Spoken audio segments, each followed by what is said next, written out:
আপনাকে উদ্দেশ্য করে বলছে, আসসালামু আলাইকুম, যারা সব কেমন শুনেও আছো? শোনে না, আশা করছি যারা ভালো কখনো থাকো। শুনেছে মহরমে যাওয়া হারাম, তারপরেও যারা ভিডিওর মহরমে গেছে, মাধ্যমে তারা মরণটা কি শূকরের বলছে থেকে পুরোটা খারাপ, শুনিয়েবেন। তারা কুকুরের থেকে খারাপ, ভিডিওটা যদি দেখা ভালো তারা গরু লাগে ছাগলের থেকে খারাপ। একটা শেয়ার করে এমন কোন দিবেন। মায়ের বেটা পৃথিবীর বুকে জন্মগ্রহণ চ্যালেঞ্জ দিয়ে গেলাম, কিয়ামত পর্যন্ত আপনাদের কবিরাজ পাড়ার মানুষকে চ্যালেঞ্জ দিয়ে গেলাম, এমন কোন আলেমকে খুঁজে বের করেন, সে আলেম বলবে এই বক্তব্যের মাঝে যে মহরমে যাওয়া যায়।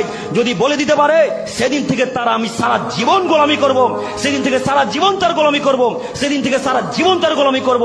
বলে না কেন কোন মায়ের বেটা? বলে না কেন? আজকে 6 বছর ধরে বলে আসছি, যেই দিন আপনাদের গ্রামে প্রবেশ করেছি সেই দিন থেকে মহরমের কথা বলতে শুরু করেছি। কেউ বলে না কেন যে আব্দুল করিম ভুল কথা বলেছে?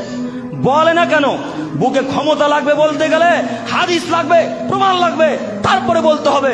বলেন, এই যে 3 নাম্বার শ্রেণীর ছেলেগুলা এইভাবে হাই হোসেন করতে করতে খঞ্জর মারছে, ওর বাপ আছে, ওর মা আছে, ওর জাতি কেউ আছে? ওর জাতির কেউ বুঝার ক্ষমতা নাই?